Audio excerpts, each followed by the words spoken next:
Hola, ¿qué tal? Bienvenidos a una emisión más de Perspectivas. Yo soy Jonathan Lomelí y te invito a que me acompañes para platicar este día con Pablo Iglesias, fundador del partido Podemos, comunicador, periodista y un personaje clave en la historia de la política contemporánea en ese país, pero también para entender en clave lo que sucede en estos tiempos con respecto a los actores políticos, la economía de mercado, el triunfo de las derechas y otros de los grandes temas de discusión globales. Comenzamos, Perspectivas.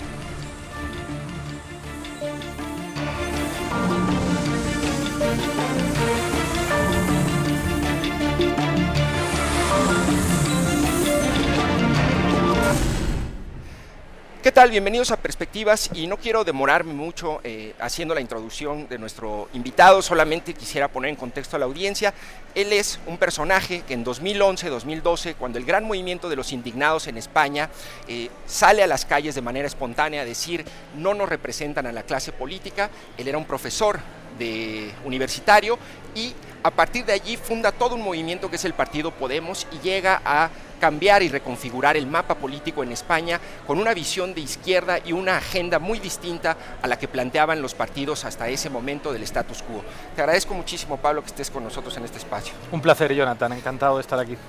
Oye, Pablo, a ver, me gustaría, tenemos poco tiempo y me gustaría abordar un poco cada uno de los puntos que planteaste en tu conferencia, aquí en el marco de la FIL, con respecto a esta conferencia que se tituló La delgada línea entre periodismo, ¿no?, y política, ¿no? Que bueno, a ver, en el primer punto que tú haces una reflexión, Pablo, dices, no hay una separación entre política y periodismo, ¿no? Y hablas del poder mediático. Antes de abordar a mayor profundidad de esto, Pablo, ¿a qué te refieres con el poder mediático o con los medios de comunicación? ¿A quiénes te refieres? Porque yo pienso en las televisoras, pienso en los dueños, en el editor, en las redes sociales. Es decir, ¿quiénes serían esta configuración de la que hablas? Vivimos en sociedades mediatizadas donde la socialización política se produce más a través de los medios de comunicación que a través de otros dispositivos de socialización clásicos como la participación en el sindicato, la escuela, el centro de trabajo, las asociaciones de vecinos, barriales, etc. Los medios de comunicación son el gran actor ideológico y cultural. Si entendemos que la política la llevan a cabo actores, esos actores no son solamente los partidos, esos actores no son solamente los estados. Los medios de comunicación siempre han sido actores absolutamente determinantes y en las últimas décadas, en la medida en que la mediatización social se hace más amplia, los medios son los grandes actores ideológicos y por lo tanto los grandes actores políticos. Y el problema es que si a un lugar la democracia ha llegado poco, es a los medios de comunicación. El poder mediático es el poder menos democrático y el que más límites plantea a la construcción de democracias plenas en nuestras sociedades. Oye, Pablo, pero me parece o siento un poco como, no sé si anacrónico el término, es decir, se habló en algún momento del cuarto poder, ¿no? Pero a ver, hay dos contextos fundamentales en el poder mediático en este momento. Uno, las redes sociales, es decir, que no son necesariamente dueños tomando decisiones en un escritorio. Y dos, también está el factor de las crisis económicas que viven los medios. Es decir, aquí, al menos en México, las televisoras pues han tenido que lidiar con esos problemas, los periódicos están desapareciendo, es decir, estamos en los huesitos, los medios de comunicación privados siguen siendo poderosos, pero en ese contexto, el término poder mediático, ¿quiénes serían? Los grandes propietarios de los medios de comunicación. Los que queden. Tú hablabas de las redes sociales tienen dueños. Twitter ya no es Twitter, ahora es X y es de un señor muy particular que se llama Elon Musk, que ha estado hace poco siendo recibido como un jefe de Estado en Israel. Sí. Cuando hablamos de Murdoch y de lo que ha representado la Fox, teniendo incluso que pagar por mentir, habiendo normalizado el uso de la mentira en el periodismo, cuando hablamos incluso de los grandes grupos mediáticos españoles sostenidos por grandes empresas, si hablamos en España de A3 Media, si hablamos de Mediaset, que es de la familia de Berlusconi, de un violador y un delincuente político, estamos hablando de figuras enormemente poderosas que prácticamente no tienen controles democráticos y que son en última instancia los que controlan lo que ven, lo que escuchan y lo que pueden leer millones de personas en el mundo. Ahora mismo lo estamos viendo con el genocidio israelí en Palestina. Es también una guerra comunicativa en la que la mentira se normaliza.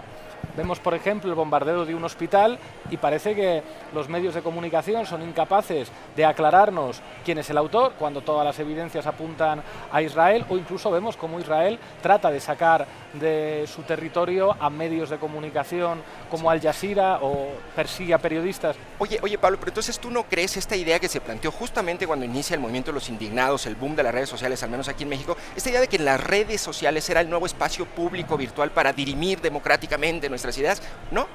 Creo que fue una fantasía que muchos compartimos durante algún tiempo, al pensar que la Internet y las redes sociales venían de alguna manera a democratizar los medios de comunicación. Y es verdad que las redes sociales han hecho mucho más accesible, digamos, los medios de comunicación a sectores que de otra manera tendrían muchas dificultades para difundir sus productos.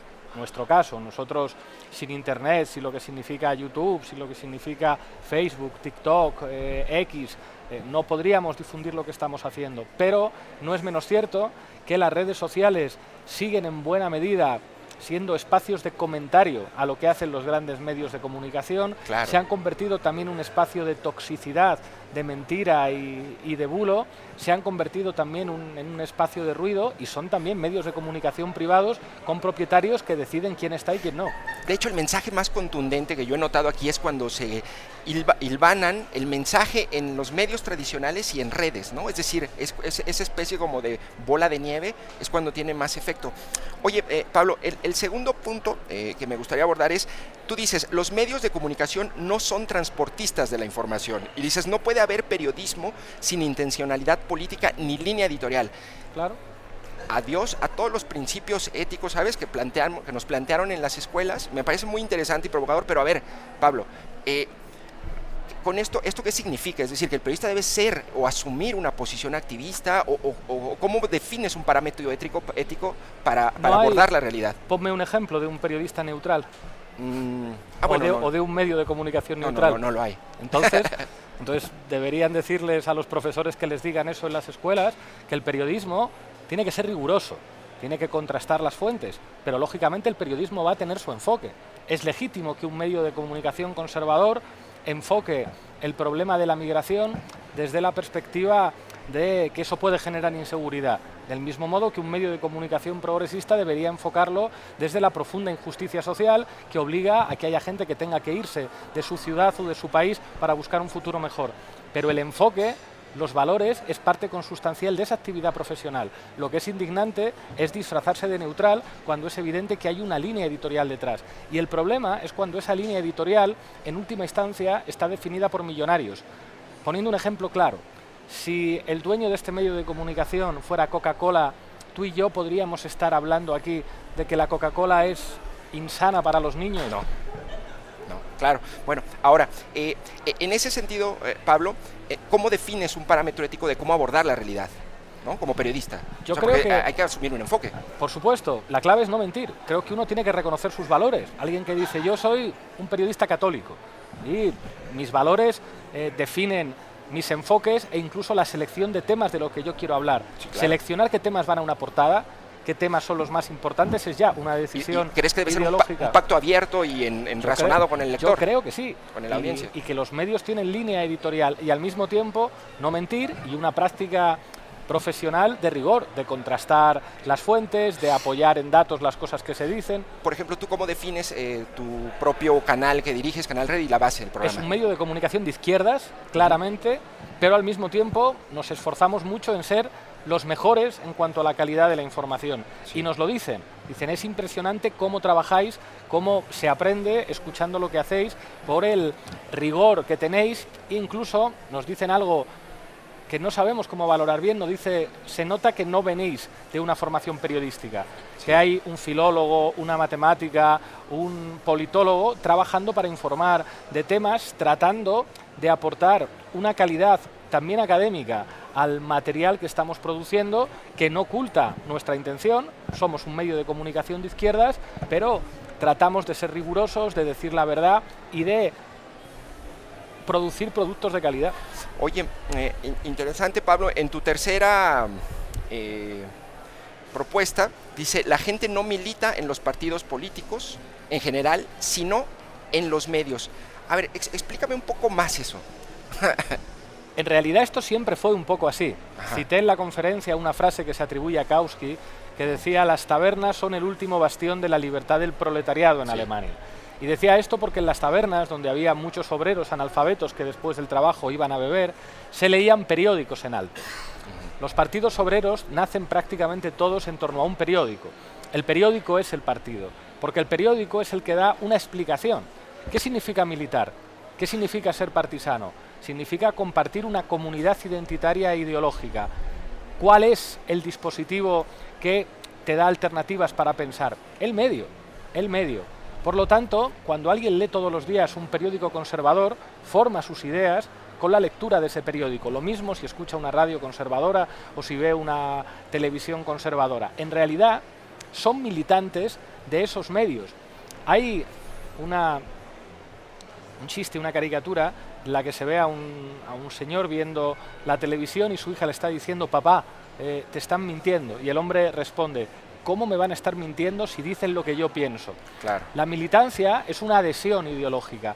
Los grandes productores de militancias, en tanto que adhesiones ideológicas, son los medios de comunicación. Los ideólogos de nuestra época no son las figuras políticas en la mayor parte de los casos, son las figuras mediáticas. Una figura política es una figura muy frágil, que me lo digan claro. A mí, se puede destruir con mentiras a una figura política.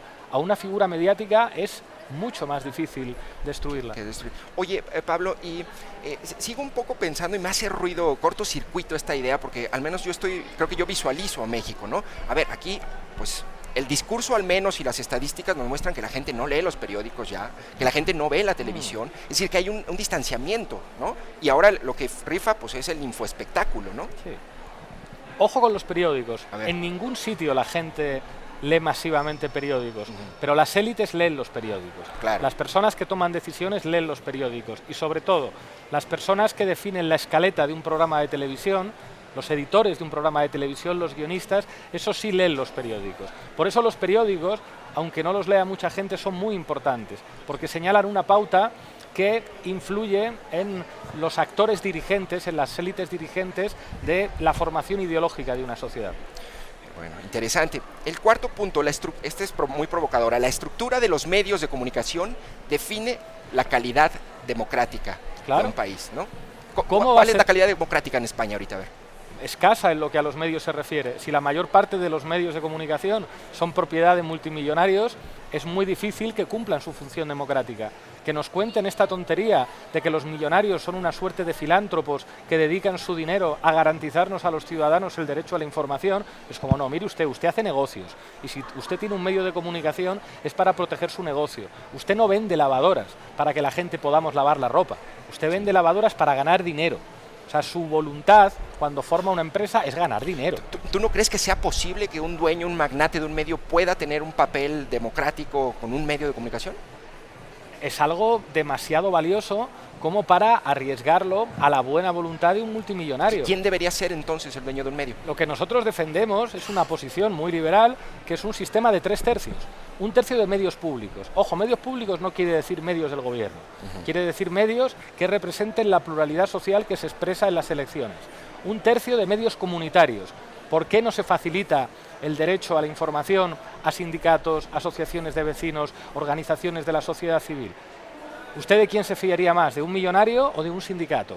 ¿Usted de quién se fiaría más? ¿De una asociación de médicos o de un millonario? Y 1/3 de medios privados. Medios privados, eso sí, que garanticen unos mínimos de pluralidad que impidan las prácticas oligopólicas y que impidan, por ejemplo, que bancos o determinadas empresas estratégicas puedan ser propietarias de medios. Oye, y aquí tú hablas de un papel fundamental de la izquierda que debe entender, ¿no?, que para poder triunfar políticamente también hay que tener el poder político. ¿Pero eso qué significa, Pablo? Es decir, ¿implica que entonces la izquierda debe tener sus propios medios, debe controlar algún tipo Obvio, es hacer lo mismo que ha hecho la derecha. La derecha ha entendido, es mucho más gramsciana la derecha que la izquierda. Ha entendido que las grandes batallas políticas son culturales. La Iglesia Católica en España tiene una estación de radio y una estación de televisión. Tienen muchísimos centros educativos e incluso universidades. ¿Por qué los sindicatos no? La derecha lo ha entendido mucho mejor. Berlusconi entendió que su imperio mediático era un instrumento para ser presidente del Concilio en Italia. Oye, Pablo, a ver, pero yo pienso un poco en tu historia, y la otra vez estaba pensando en Milei también, digo, no, son incomparables, pero ambos comienzan como panelistas en medios televisivos. Es decir, tú eres un producto de ese... Absolutamente. ¿Qué pasó? Los mismos que, porque dábamos audiencia en un contexto determinado, cuando convertimos ese nivel de conocimiento y de simpatía social en un partido político, son los que nos destruyen. Los medios que a mí me sacaban nunca fueron de izquierdas, y cuando dejé de ser alguien que producía audiencias y beneficios y me convertí en un peligro político, los mismos que te han dejado hablar te dejan de llevar y te destruyen. En España no hay ningún medio de ámbito estatal que a mí me lleve, ninguno. Hablé durante un tiempo en la SER hasta que la SER decidió despedirme. Solamente hablo en medios catalanes. No ningún hay más. medio. No me dejan hablar. Bueno. Oye, interesante. El sexto punto, tenemos poco tiempo, que me parece muy interesante, y dices tú, hablas del nuevo paradigma Fox, ¿no? Es decir, el estilo de periodismo en el que es legítimo mentir, brutal. Es bestial. La derecha mediática ha asumido que la mentira es legítima. Eso es Milei, Argentina, ¿no? Eso es Milei, pero eso es Donald Trump, eso es la guerra de Ucrania con los atentados de Nord Stream, en el que Seymour Hersh dice, oiga, es evidente que han sido países de la OTAN los que han destruido una infraestructura estratégica de un país de la OTAN, o lo que estamos viendo ahora en Palestina. Oye, hay una parte de tu conferencia y dijiste una frase casi, yo no pude asistir, pero casi me dan ganas de venir corriendo y preguntarte a qué te referías. Dices, y es interesante la frase, el periodismo no es contar que alguien dice que llueve y alguien dice que hace sol. El periodismo debería ser abrir las ventanas. Efectivamente. ¿Qué es abrir las ventanas? Un ejemplo. Los rabinos del gueto de Varsovia denuncian una masacre de los nazis. Goebbels lo niega y acusa de terrorismo a los rabinos. ¿Eso sería periodismo? No. Periodismo sería contar la verdad, entrar al gueto de Varsovia y ver que los judíos tienen razón, que está habiendo una masacre. El periodismo no puede ser decir, Israel dice que ha sido un cohete de yihad islámica y las autoridades de Gaza dicen que ha sido un cohete de Israel. El periodismo tiene que contar quién ha lanzado el misil, tiene que abrir la ventana. Oye, a ver, te pongo otro ejemplo aquí, porque veo que te gustan y es bueno hacerlo a partir de ejemplos. En esta semana tuvimos una crisis política en el estado de Nuevo León, ¿no? El gobernador decía que el PAN y el PRI estaban manipulando la ley y era ilegal lo que estaban haciendo de no dejarlo irse a la campaña presidencial. Total, fue desquiciante, Pablo, desquiciante porque había versiones por todos lados. Es imposible, yo como periodista que llevo leyendo noticias, es imposible comprender qué estaba pasando. Mi medio no tiene los recursos para mandar a alguien y decir y abrir las ventanas. Entonces, lo que tenemos es todo filtrado. ¿Cómo resuelves esa paradoja? Haciendo periodismo hay que ir. No hay de otra. No se puede informar de algo a partir de lo que informan otros si no hay garantías de que esa información... Pero no hay recursos y no hay capacidad para hacerlo. Por eso no puede ser un privilegio de los millonarios tener recursos para informar. Por eso es importante que haya medios de comunicación públicos sin ánimo de lucro y con otro tipo de finalidades. Oye, me parece triste, lamentable, que no pueda yo saber qué es lo que está pasando en una ciudad a unos kilómetros de aquí, ¿no? O sea, si eso es en corto, imagínate en una guerra Está como claro. Israel. Nosotros hicimos hace poco un crowdfunding en el que obtuvimos en 48 horas 50.000 euros para enviar un corresponsal a Palestina y poder tener información de primera mano. Sí, oye, se nos acaba el tiempo, pero a ver, ¿qué opinas sobre la mañanera? En la mañanera, AMLO, bueno, la conoces, ¿qué opinas sobre la mañanera? La mañanera es algo que se estudiará en las facultades de comunicación porque es absolutamente increíble y yo creo que irrepetible que un presidente, a través de una conferencia de prensa larguísima todas las mañanas, defina la agenda mediática de un país. Eso ha hecho que en México el presidente de la República se convierta en un medio de comunicación, sea el primer youtuber del país y sea no solamente un líder político, sino ante todo un líder mediático, un líder ideológico gracias a la mañanera. Pero ojo, yo creo que la mañanera, tal y como la conocemos, no va a poder sobrevivir a AMLO. Creo que es el resultado de una personalidad y de un estilo muy particular y que no resuelve el problema de los medios. Creo que hace falta reequilibrar la correlación mediática de fuerzas, aunque pueda haber, digamos, experiencias como la mañanera enormemente interesantes. Oye, a ver, todos hay los sectores o digamos el establishment de los opinadores, la comentocracia, todos hacen corajes cada mañana con Andrés Manuel, ¿no? Pero Andrés Manuel, y me consta porque yo lo he verificado, ha mentido y miente en la mañanera, ¿no? Es decir, ¿eso podría ser un modelo Fox desde la izquierda? ¿En qué, por ejemplo? Porque hay, por ejemplo, en el tipo de... en que ya no hay violencia en el país, ¿no? Dice, ya no hay masacres en el país. Cuando tú fácticamente puedes verificar que cada 2 o cada día hay masacres, ¿no? Y dice, la corrupción ya se acabó.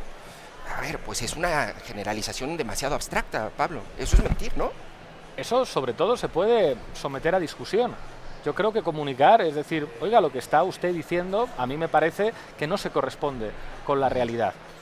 Y de hecho, el trabajo de los medios de comunicación es comprobar si determinadas afirmaciones que se hacen son correctas o no son correctas. Claro. Si te parece, Pablo, vamos a una breve pausa y regresamos para seguir platicando, ¿te parece?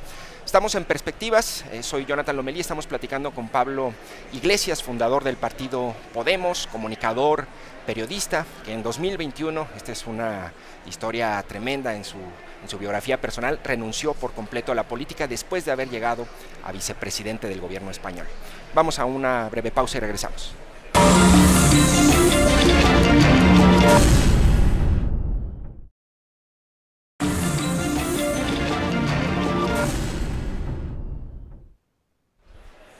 Hola, ¿qué tal? Seguimos en Perspectivas, estamos platicando con Pablo Iglesias, fundador del partido Podemos. En el bloque anterior decía que después de que reconfiguró el mapa político en España a partir de los movimientos sociales del 2011-2012, él funda este partido y llega a reconfigurar el mapa, pero lo hace también de tal manera que crea el primer gobierno de coalición desde la Segunda República Española, es decir, estos son casi 100 años, es decir, es algo que realmente resultó inédito. Y en ese sentido, Pablo, le decía yo a la audiencia que fue en 2021 cuando renuncias a la política, ¿no? Pablo está, un poco le doy el contexto rápido a la audiencia, está como vicepresidente del gobierno español, se va a competir por las elecciones de la Comunidad Autónoma de Madrid, pierde, pero no solo pierde, la ultraderecha se lleva más votos, si no recuerdo más, es decir, Vox obtiene más votos, ¿no? Y ese mismo día Pablo se para frente a sus seguidores y renuncia a la política para regresar a la academia y a los medios de comunicación. Pablo, ¿esa decisión hasta este momento sigue en firme? ¿Estás convencido de que fue lo correcto? Completamente. Aquel resultado electoral mejoró nuestro último resultado en Madrid. Sí, vi que subió un poquito, sí. Veníamos de una situación en la que podíamos quedar fuera de la Asamblea y cuando yo me presenté mejoramos el resultado y aseguramos esa presencia que después se volvió a perder. Yo era consciente en aquel momento de que mi figura política estaba agotada como consecuencia también de una hostilidad mediática hacia mí enorme durante los años. Presentarme a las elecciones de la Comunidad de Madrid era un último servicio para asegurar que nuestro partido iba a seguir estando presente en la Asamblea de Madrid. Parecía bastante obvio que Isabel Díaz Ayuso iba a ganar esas elecciones. A partir de ahí, mi vocación nunca ha sido la representación política. Yo soy un militante y he procurado estar siempre donde era más útil. Era obvio que en 2014 la persona que tenía que encabezar un proyecto político era yo, pero en 2021 para mí era obvio que yo ya estaba agotado como figura de la política institucional y me parecía absolutamente crucial empezar a trabajar en lo mediático y estuve solamente 3 meses sin trabajar. En el mes de septiembre, yo lo dejé en mayo, ya empecé a preparar la base y a colaborar en medios de comunicación. Oye, tú atribuyes, hablando un poco del poder mediático que planteábamos en el anterior bloque, ¿tú atribuyes que hayas perdido a este escándalo de una supuesta transferencia de dinero de Nicolás Maduro a ti en un paraíso fiscal? Es uno fue una mentira, ¿no? Es uno entre tantos escándalos y mentiras. En el caso de este es que apareció un audio en el que un periodista salía hablando con jefes de la policía española diciendo que sabía que la noticia era falsa, pero que la iba a dar a 2 semanas de las elecciones. El director de La Sexta, de una cadena supuestamente progresista. Y por supuesto no hubo ni dimisiones ni depuración de responsabilidades. Un periodista reconociendo en un audio que había grabado un comisario de policía, que se conocieron después los audios, reconociendo que iba a dar una noticia falsa para destruir la reputación, en este caso del candidato de Podemos. Pero como esta, no ha dejado de haber cientos de procesos de Lawfare, que era básicamente inventar noticias terribles sobre Podemos, que después en los tribunales quedaban en nada, pero que servían para condicionar la opinión pública. Había encuestas que decían que la mayor parte de los españoles pensaban que nos había financiado Venezuela, aunque fuera mentira. ¿Qué importa que sea mentira? Diría la Fox, si la mentira tiene efectos políticos. El efecto político es desgastar a sus dirigentes y desgastar al partido. Esa violencia mediática sobre nuestra formación política tiene pocos precedentes en nuestro país. En mi casa ha habido concentraciones de neonazis durante meses. ¿A qué te refieres con eso? Lo escuché varias veces en entrevistas, decías, literal, o sea, neonazis estaban en mi casa. ¿Qué pasó durante ahí? 3 meses. Durante 3 meses había manifestaciones durante la campaña de extrema derecha, siendo ya gobierno. En mi casa, donde vivía con mi compañera, que era ministra, en casa de una ministra y un vicepresidente, había todos los días concentraciones de ultraderechistas y no eran disueltos por la policía. Se les permitía concentrarse allí. Oye, Pablo, a ver, recuérdame, si no me equivoco, tú como vicepresidente, ¿hubo una reforma que impulsaste relacionada con la ley de vivienda? ¿Es correcto? Digamos, no desde mi departamento, pero digamos que Podemos trabajó para que mejoraran la posición de los arrendatarios y de las personas que tenían hipotecas. Explícame brevemente esa ley, en qué consistió o en qué consiste, porque aquí tenemos un problema muy similar en ese sentido. Para nosotros la clave es poder regular el mercado del alquiler. Ajá. Que los ayuntamientos y las comunidades autónomas puedan declarar algunas zonas como zonas de mercado tensionado para frenar la capacidad de los especuladores de aumentar el precio de los alquileres y poner topes a los precios del alquiler. Eso ya ocurre en España. Eso ya puede ocurrir si los ayuntamientos quieren hacerlo. ¿Y han querido? Eso, algunos sí. En Barcelona, por ejemplo. Eso sirve para que no se disparen los precios del alquiler y parte de una concepción de la vivienda, no tanto como bien de mercado, sino como derecho. Es muy interesante, imagínate, no puedo creer que tengas un tope de la renta, aquí lo suben lo que quieren los caseros, ¿no? Oye, y dentro de tu trabajo como viceministro, ¿cuál fue la agenda que tú puedes destacar más importante? Lo más importante era comunicar. Yo decía a todo mi equipo desde el principio, es más importante que expliquemos lo que estamos haciendo que lo que estamos haciendo. Si lo que estamos haciendo nadie se entera y no transforma ideológicamente la sociedad, sirve para muy poco. ¿Y cómo lo hacían? La clave era hablar mucho. La clave era dedicar mucho tiempo al trabajo mediático y al trabajo en redes sociales para que la gente entendiera qué es lo que estábamos haciendo. Y eso es algo que le decía a todo el equipo, sirve de poco mejorar la vida de la gente si eso no lleva aparejado un relato sobre qué es lo que estamos haciendo para mejorar la vida de la gente y por qué esto es importante. Oye, y con esa concentración de poder en unos cuantos en los medios en España, que ocurre también aquí, o sea, ¿qué ha hecho Podemos para enfrentar eso? No nos dejaron cambiar prácticamente nada a ese nivel y eso tenía que ver con nuestro socio de gobierno, el PSOE, que no estaba dispuesto a alterar la correlación mediática de fuerzas. Nosotros hubiéramos querido unos medios públicos más democráticos, hubiéramos querido que se facilitara la entrada de otros operadores privados, que facilitara una mayor pluralidad, pero el ecosistema mediático español, concentrado en general en Madrid, es enormemente conservador. Y ahí me imagino una connivencia o una especie de alianza entre el poder político y mediático. Absolutamente. ¿Quién es el jefe de quién? Nosotros decimos siempre que manda la derecha mediática. Ajá. En privado, muchos dirigentes de la derecha política me lo han reconocido. El último dirigente del Partido Popular que fue defenestrado dentro del partido fue defenestrado por la acción de la derecha mediática. Aguantó 48 horas de presión por parte de los medios de la derecha y le cambiaron inmediatamente. Claro. Oye, a ver, Pablo, me parece muy interesante tu caso. Es un hombre que viene en la academia, después pasa a fundar un partido, entra al gobierno, es decir, tomas decisiones, la praxis política, haces comunicación y te sales para volver a ser periodista o comunicador. ¿Qué aprendiste de esa lección en la práctica de la política, Mucho. de la real política? Igual que te digo que no volvería a la política desde el cargo institucional, me alegro de haber pasado por ahí porque me ha dado unas tablas y un aprendizaje que no habría adquirido de otra manera. Al tiempo que ha ayudado a convertirme en una referencia para mucha gente que confía en los proyectos comunicativos que estamos haciendo ahora, haber vivido la política desde las instituciones y desde el gobierno me ha dado una experiencia para hacer lo que hago ahora que no habría tenido de otra forma. A ver, ¿recuerdas o puedes ponerme un ejemplo de una lección que te haya dado esa? Por ejemplo, he podido conocer a los periodistas desde la posición de una figura política muy atacada por los medios. Y ahora nuestro medio ha convertido el periodismo en objeto de información. Eso le molesta mucho a los colegas. Pero es fundamental. Nosotros en nuestro periódico, en Diario Red, tenemos una sección que dice medios, informamos de los medios. Cuando un periodista miente, lo contamos. Cuando una línea editorial es muy clara en la defensa de algo, lo señalamos también. Analizamos los objetivos políticos y la praxis política de los medios de comunicación. ¿Y quién financia tu medio? 17.500 suscriptores que pagan al mes una cantidad voluntaria. ¡Qué maravilla! Es maravilloso. Eso y es gracias imposible a eso aquí, Pablo. tenemos... Hay que intentarlo, hay que decirle a la gente que si quiere un medio verdaderamente libre lo tienen que pagar. Nosotros no renunciamos a tener publicidad y otro tipo de financiación, pero el grueso de nuestra financiación... Por ejemplo, ¿de quién sí son los reciben socios. publicidad? La publicidad de Google, que configuras... Pero si llega Heineken y te dice... Podríamos llegar a un acuerdo. ¿Sí? No sería problemático para nosotros. Igual que en YouTube, la publicidad de YouTube, de la que cobramos dinero... Aunque Heineken traiga un proyecto de una cervecera y se va a llevar todo el agua de los mantos freáticos... Habría que discutirlo. ¿No? Entonces, a lo mejor... Pero sobre todo, nunca dependeríamos de Heineken.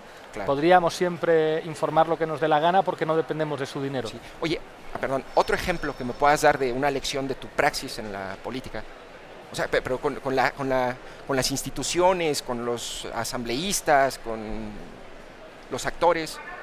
Casi todas las llevo a lo mismo. Creo que hay que entender que lo fundamental de hacer política en nuestro tiempo es comunicar. Eso no quiere decir que la gestión no sea importante, eso no quiere decir que el boletín oficial del Estado no sea importante y que las leyes no sean importantes, pero en sociedades mediatizadas en las que el comportamiento electoral en buena medida viene determinado por los medios, la acción mediática es la acción política crucial. Oye, ¿y tú cómo lees lo que pasó en Argentina con Milei? ¿No? Es patear el tablero, rómpanlo todo, ¿qué significa? Bueno, andamos todos detrás de entender lo que ha ocurrido. Milei es también un fenómeno mediático. Completamente. Y el agradecido a algunos periodistas el que le dieran la relevancia que le ha permitido convertirse en lo que es. Creo que también es el resultado de una crisis de credibilidad de la propia democracia liberal. El propio estilo de Milei, digamos, sin compromisos, sin complejos. Creo que hay una derechización social notable como consecuencia de las políticas neoliberales. Creo que también la izquierda, y en particular en Argentina el peronismo, tendrá que hacer una lectura de cómo tendrían que haber actuado frente al fenómeno, porque durante algún tiempo también lo favorecieron porque perjudicaba al macrismo y finalmente el macrismo estaba vampirizando a Milei, sí. Pero desde luego es una pésima noticia. Oye, Pablo, ¿tú cuál es tu lectura o tu diagnóstico del momento que vivimos globalmente, nuestros sistemas democráticos, la representatividad que implica pues toda la clase política? Hay quien habla hasta de una crisis civilizatoria, Bueno, no hay muchas razones para ser optimistas. La democracia liberal está en crisis, el éxito de la ultraderecha es una realidad en el continente americano y en el continente europeo, la situación en Palestina es grave, la situación en Ucrania señala una crisis geopolítica que seguramente terminará afectando a las relaciones de Estados Unidos como primera potencia militar con respecto a China, la degradación ambiental está lejos de detenerse y en ese sentido pues encuentros como el de la COP en Dubái, que es una petrodictadura, pues no permite ser demasiado optimistas con lo que viene. Claro. Oye, y sobre la economía de mercado y todo lo que implica digamos, pues el dinero, que básicamente es lo que mueve en estos momentos toda la maquinaria. Pablo, ¿hay opciones para la izquierda en una economía de mercado feroz? Yo creo que la izquierda tiene que asumir que el combate ideológico también es contra el capitalismo. Hemos visto muchas películas en las que aparece el fin del mundo, pero muy pocas películas en las que aparece el fin del capitalismo. Yo creo que eso es solo decía Zizek, es una debilidad ideológica que la izquierda no sea capaz de señalar, que además de proyectos reformistas en el marco del Estado, se puede armar un proyecto de sociedad diferente del capitalismo, mucho más racional y mucho más sensato. Oye, Pablo, y en este contexto, en tu opinión, y con la experiencia que has adquirido a lo largo de tu carrera, ¿qué hace un buen político? ¿Qué atributos debería tener un buen político? No sé bien qué es un buen político, pero desde luego es muy importante que las figuras políticas estudien. Hay dos maneras de saber de política, una es estudiar y otra es la experiencia y la práctica.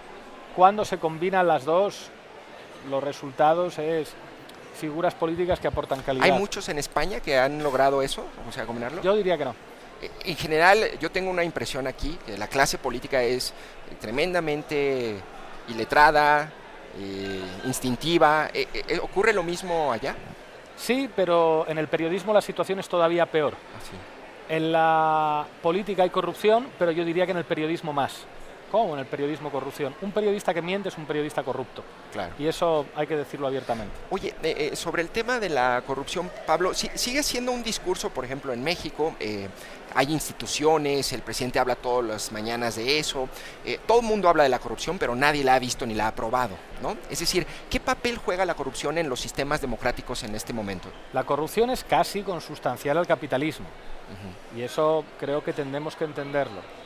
Y la corrupción además es un mecanismo de profunda injusticia social, pero no es algo que afecte solamente a la política. Los corruptores son los poderes económicos, los que tienen la plata para sobornar son empresarios y los que tienen la capacidad para mentir son periodistas. La corrupción es algo transversal a todos los ámbitos de poder en una sociedad. La corrupción parasita los poderes, el político, el mediático, el económico, el cultural. Oye, Pablo, ¿y tú ya no regresas a la política?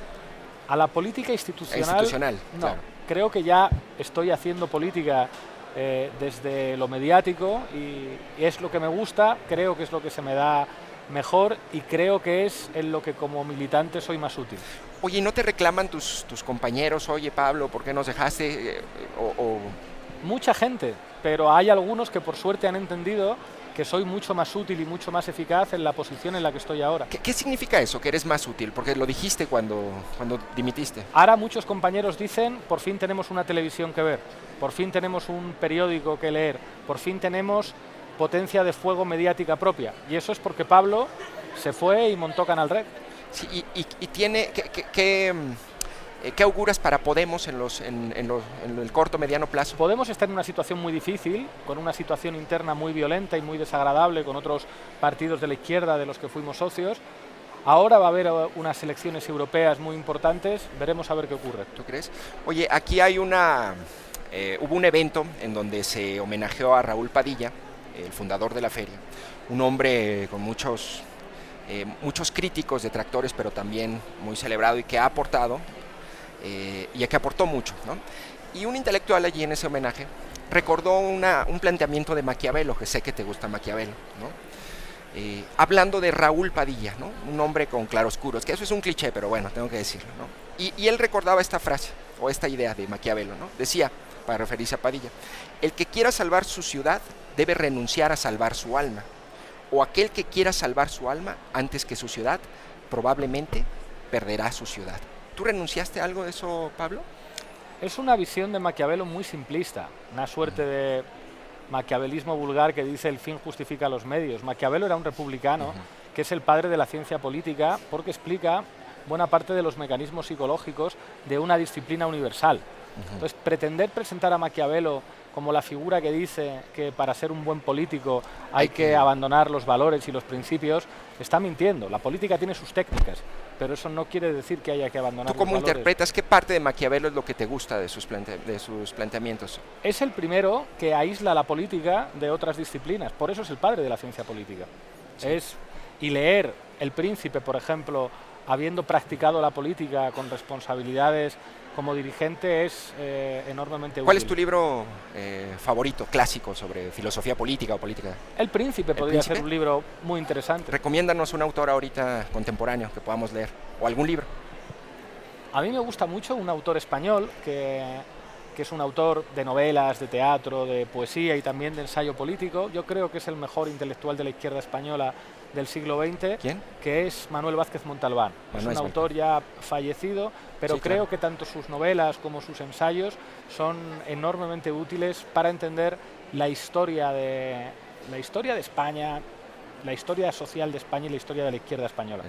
Pablo, pues te agradezco muchísimo que me hayas acompañado en este espacio. Muchas gracias por habernos acompañado. Esta fue la entrevista con Pablo Iglesias, fundador de Podemos y periodista, que estuvo de visita en México en el contexto de la Feria Internacional del Libro de Guadalajara. Vamos a ver algunos fragmentos de la conferencia que dictó en este marco. A propósito del título de esta charla, la fina línea que separa el periodismo y la política. Yo diría que no hay línea de separación.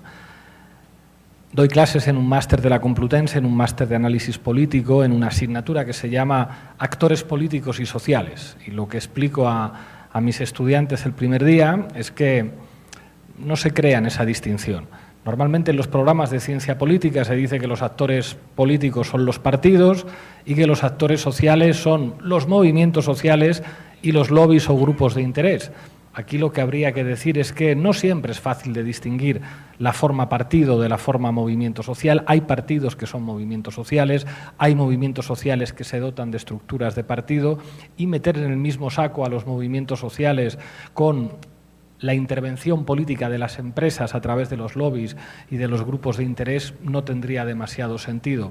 Y ojo, quien hace una categorización como esta, excluyendo a los grandes actores ideológicos y culturales como son los medios de comunicación, simplemente no entiende la política.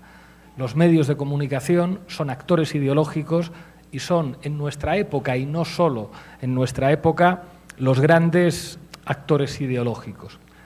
Claro que los medios de comunicación son actores políticos, claro que son actores ideológicos, y es evidente que los medios de comunicación influyen, determinan, condicionan. Los medios de comunicación no son transportistas de la información. Hay veces que podemos escuchar a periodistas decir que ellos son simplemente los mensajeros, que no hay por qué juzgar ninguna intencionalidad política.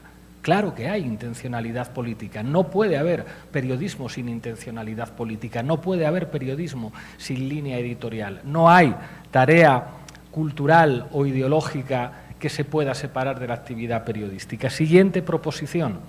La gente no milita en los partidos políticos en general. La gente milita en los medios de comunicación. Los grandes creadores de opinión no son los dirigentes de partido, son las figuras que tienen la suerte de tener a millones de personas que les escuchan normalmente a través de dispositivos audiovisuales o que les leen. Eso es enormemente importante. Yo he sido un dirigente político. Cuando un dirigente político va a una entrevista, no tiene oportunidad de establecer la agenda mediática. Hay algunas excepciones, hablaremos de esas al final. No tiene oportunidad de establecer la agenda mediática, no tiene oportunidad de enmarcar los temas, no tiene oportunidad de señalar las claves de las que va a discutir la gente en su casa. Cuando un dirigente político va a una entrevista, va a defenderse y prepara esa entrevista con su equipo básicamente para no decir lo que no quiere decir, que es la tarea fundamental del periodista que le entrevista. ¿Qué significa entrevistar a un dirigente político? Conseguir que diga lo que no quiere decir. ¿Qué significa para un dirigente político ir a una entrevista?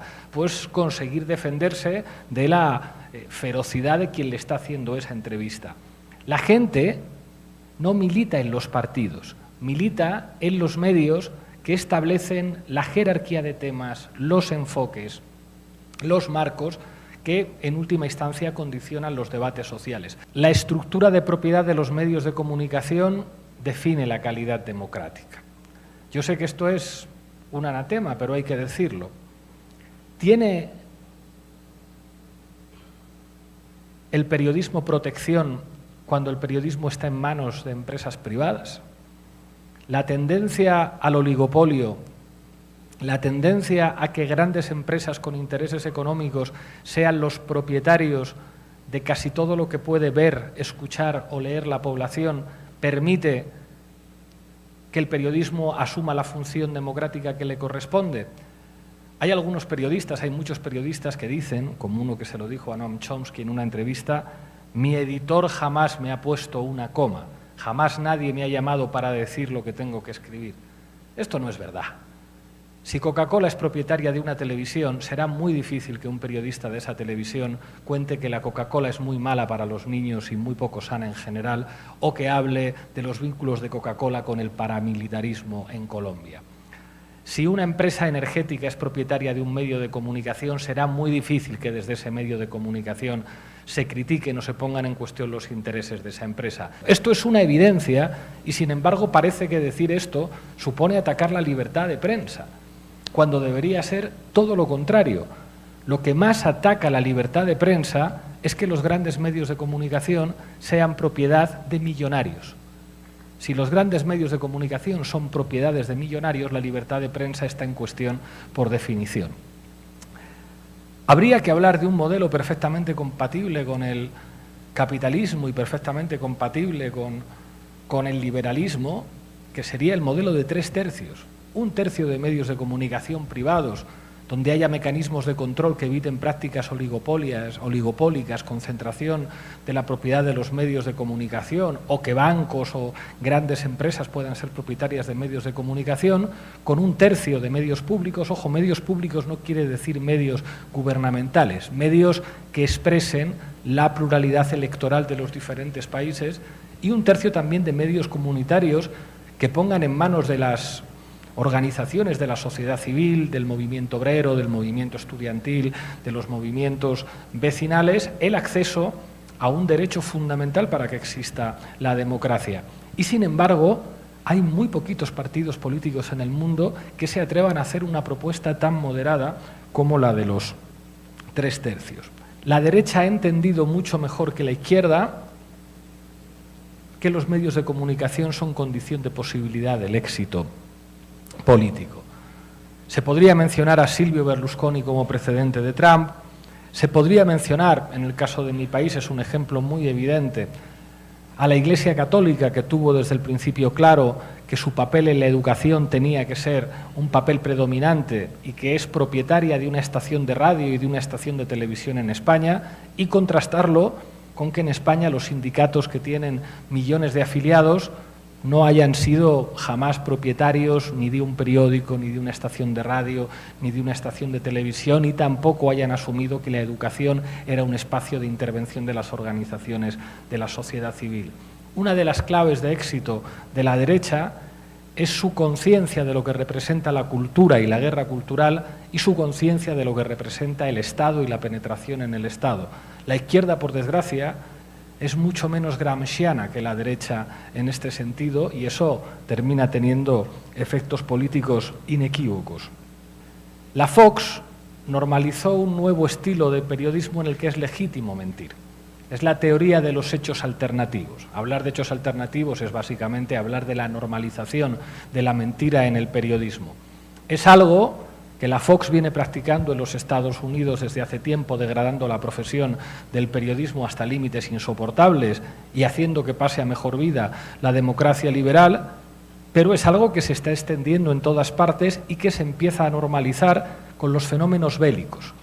No sé si recuerdan ustedes el atentado de Nord Stream, un atentado contra infraestructuras energéticas no solo de Rusia, sino también de Alemania.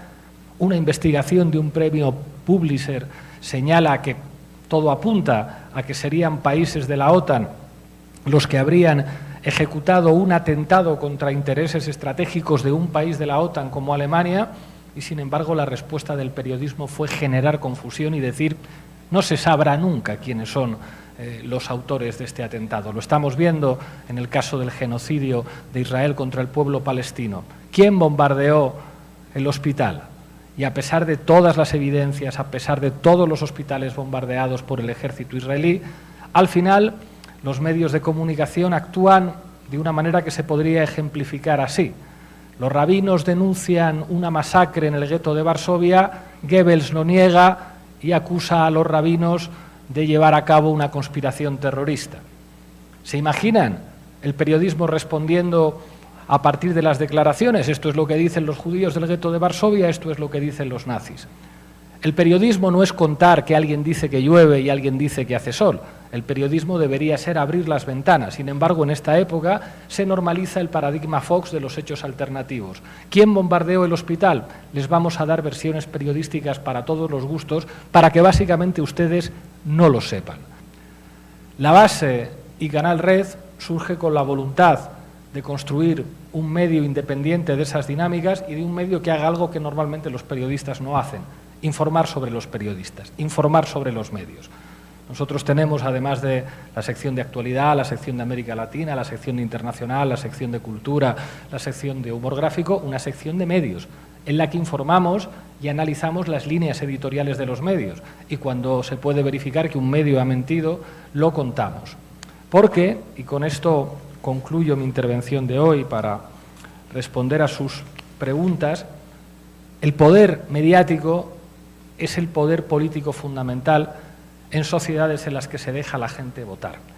Y hasta que la izquierda no entienda que sin poder mediático estará condenada a la derrota, los éxitos electorales que pueda conseguir terminarán transformándose en derrotas si el poder mediático sigue en manos de los mismos.